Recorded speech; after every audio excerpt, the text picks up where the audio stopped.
Inutusan nga ako ni nanay na magluto ng ulam naming pinakbet. Ang pambansang ulam ng mga Ilocano, pak na pakbet na bet. Masarap na, masustansya pa. Kaya tara na, for the share.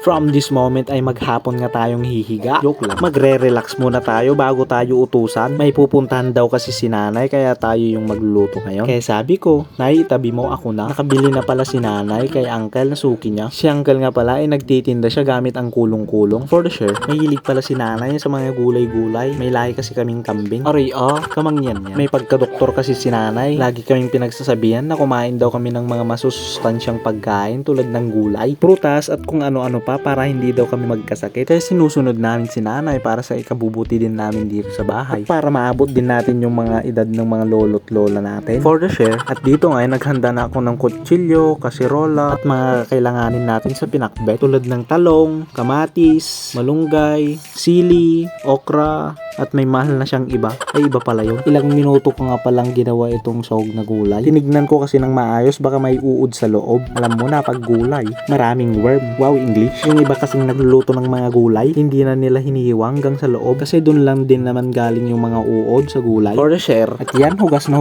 yan. Malinis na. Sabi kasi ni nanay, 3 beses ko daw hugasan pag gulay. Kaya ayan, minekos-mekos ko ng maayos. Pagkatapos nun ay hinanda ko na pala yung panggisa. Karning baboy pala yung igigisa natin. Ito yung pampalasa sa pinakbet. Yan, nagtadtad na din ako ng bawang, sibuyas para sa panggigisa natin sa karne. Kung si nanay nagluto dyan, walang gisa, walang karne yan, mamantika daw, makolesterol daw, hindi siya mahilig sa mga gisa-gisa. For the share, dito tinatadtad ko na yung karne ng maliliit para naman magmukhang madami. Pag malalaki kasi yung hati, saglitan lang ulamin. Kapag maliliit naman, nakakain ka na, nakapag-share ka pa sa pamilya. At dito, nag-iwan na din ako ng kamatis, pampatamis sa relasyon nyo. Ay, sa niluluto pala nating pinakbet para mas sumarap yung luto natin. At dito, inugasan ko na yung karne at nilagay ko na sa kasirola para naman magmantika siya. Tapos sinalo-halo ko. Ayaw niya magmantika, nilagyan ko na lang. Minekos-mekos ko, so ako nilagay yung sibuyas at bawang. Tapos sinabay ko na yung kamatis. Nilagyan ko na din ng tubig para maluto yung karne niya. Pagkatapos ng maluto yung karne, nilagay ko na din yung mga gulay. Naalala ko pa nung tinuturuan pa lang ako ni nanay na magluto. Ako yung tagalagay ng mga gulay at mga ingredients. Si nanay naman yung taga-timpla at ako yung taga-tikim. Hanggang sa natututunan ko na. Oo, sa una, mapakla, walang lasa, kulang yung tubig, kulang yung ingredients. Sabi ko noon, siguro normal lang to. Normal lang masaktan kasi nagmamahal ka. Mahal mo siya, ganun.